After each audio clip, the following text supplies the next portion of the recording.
as coisas também aqui parece que tá melhorando ali para a Argentina e para a gente tá vindo abaixo do que também esperávamos, né? Aqui no Brasil a gente viu que tínhamos bastante expectativas aqui para o começo do ano. Hoje está cada vez um pouco mais distante, dado não só fatores internos, mas principalmente ali pelos fatores externos. A gente que estava beirando ali já recordes de bolsa, vendo que tinha grandes possibilidades, a gente viu a bolsa voltar a cair, tá numa sequência já forte de novo. A gente estava ali com a bolsa no 130, essa era esperada que ficasse ali mais para esse começo de ano.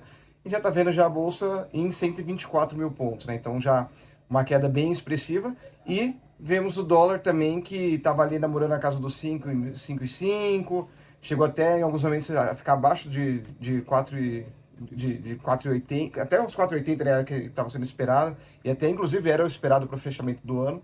Mas a gente viu aí que essa questão da guerra ali no Israel acabou acelerando até um processo que já era esperado e que todas essas questões, principalmente dos Estados Unidos, acabaram acentuando isso também. E vimos aí o dólar quase que beirar os 5,30, né? Agora está hoje fechando ali quase que em 5,24. Como que tá acontecendo, o que está acontecendo aqui no Brasil para fazer com que tudo isso esteja acontecendo tão impactante, né? A gente, como assessor, eu acho que é a pergunta que a gente mais recebe aqui. O que está acontecendo com o dólar? E eu compro o dólar agora ou espero para comprar depois se eu for viajar, né? Essa é a pergunta que a gente mais escuta aqui. E a resposta, cara, é muito simples de dar, não tenho a menor ideia. Você não tem como saber isso, né? O dólar é o cemitério dos analistas, né? Segundo a gente fala aqui. Mas vamos lá, o que está acontecendo com o dólar? Por que ele disparou tanto? Por que ele bateu aí 5,28, se eu não me engano, e hoje está 5,24, né? Estava 4,80 há pouco tempo atrás. Bom, a primeira parte da nossa resenha é o setor externo. E o setor externo, como a gente está falando de dólar, o setor externo é muito, muito importante na determinação do dólar do Brasil, obviamente. As taxas de juros dos Estados Unidos muito altas. O que significa isso para o resto do mundo? Em primeiro lugar, a remuneração é muito boa por um risco muito baixo. Então, todo mundo que tem dólar no Brasil começa a fazer a comparação. O que é melhor? Eu correr o risco Brasil para ganhar X ou eu correr zero risco para ganhar quase X ou X menos um pouquinho? O cara pensa, tem os parâmetros a seguir ali, que não vou entrar em detalhes, porque são coisas talvez meio técnicas demais, mas hoje, para o investidor, a relação risco-retorno nos Estados Unidos está melhor. Então eles acabam tirando o dinheiro daqui, ou o dinheiro nem vem, né? Os recursos nem vêm, e ficam lá nos Estados Unidos para esse tipo de investimento. Em segundo lugar, porque está alto e porque a inflação lá também está alta, eles sabem que os Estados Unidos vai sempre emitir mais moeda, vai sempre emitir mais títulos, e isso também sabem que isso dá um problema no Brasil, e ao mesmo tempo a gente está baixando nossos juros aqui, né? Então a nossa remuneração para o investidor estrangeiro está ficando menor, a dos Estados Unidos está estável, então é uma situação difícil para todos os países emergentes. E em segundo lugar vem o nosso lado, né? O que a gente faz para contribuir para isso? A gente fez alguma coisa para contribuir para isso? Ou a gente tem um ambiente que o investidor se sente à vontade, que tem uma diminuição de risco ou uma diminuição da visão de risco em relação ao país? Não tem, né? O que aconteceu essa semana foi justamente o contrário, né? Ano passado a gente criou uma regra fiscal que o governo estipulou metas para serem seguidas em menos de um ano, essas metas já foram revistas, né? Para 2025, esse ano o governo anunciou que em vez de buscar um superávit de 0,5%, ele vai buscar um zero superávit, né? 0% de superávit ou déficit para o ano que vem.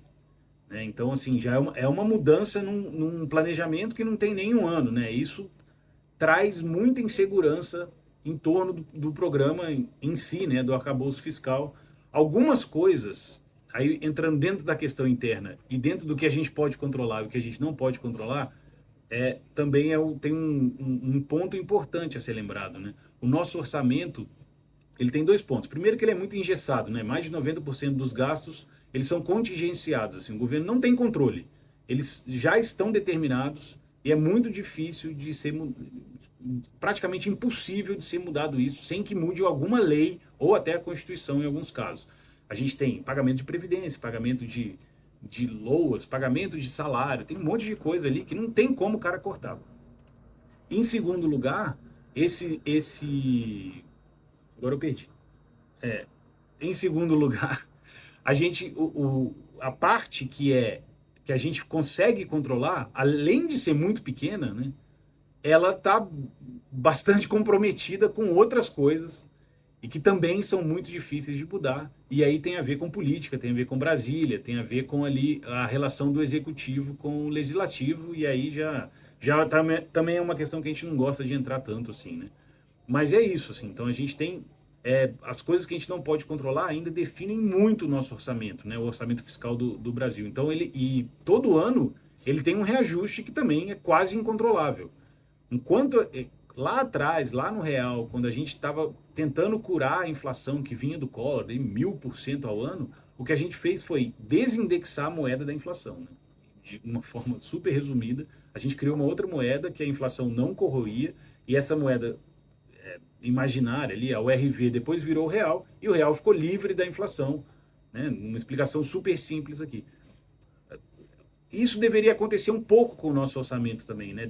Desindexar ele das obrigatoriedades. Mas ali tem, a gente sabe que pode ocorrer coisas boas nessa discussão, e pode ocorrer coisas muito ruins nessa discussão, enfim, que é algo que a gente não dificilmente vai se resolver, e muito menos no curto prazo, né? Então, todas essas questões estão influenciando agora o Brasil.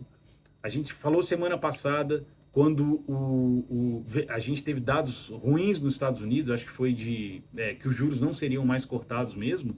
A gente teve uma saída grande de fluxo estrangeiro aqui na Bolsa, né? A gente até falou, vamos guardar para ver se semana que vem vai ser isso mesmo. Agora saiu os dados da semana passada, realmente o fluxo estava ali, ele tinha voltado um pouquinho, ficado menos negativo, estabilizou e agora voltou a cair bastante, ou seja, está saindo realmente dinheiro, principalmente da Bolsa, que é o mais rápido de sair, né? E que a gente consegue acompanhar com menos prazo. Por outro lado, a boa notícia nesse caso é que saiu o IGP-10, né, que é o Índice Geral de Preços de março, e ele caiu 0,33. A gente vem falando IGP, IGPM, Índice do Atacado, todos esses índices que não são IPCA, eles meio que precedem o IPCA, né? Então, quando esses índices vêm negativo, e eles estão vindo negativo mesmo, né? Ela está tendo uma deflação nesses índices.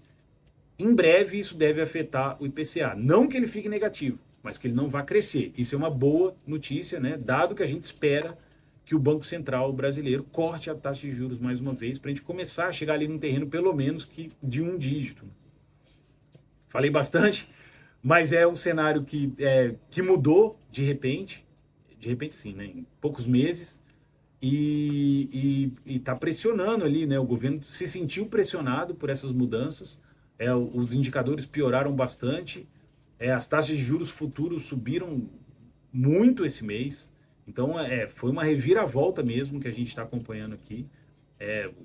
A NTN voltou a praticar uma taxa acima de 6%, né? É IPCA mais 6%, é um rendimento real de 6%, porque os leilões de longo prazo dos títulos estão pedindo mais taxa para o governo, essas taxas longas.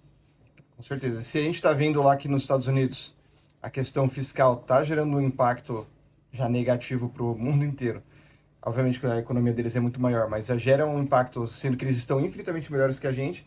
Imagina que qualquer novidade que sai aqui, ela tem impactado bastante e mexe bastante com os nossos investimentos.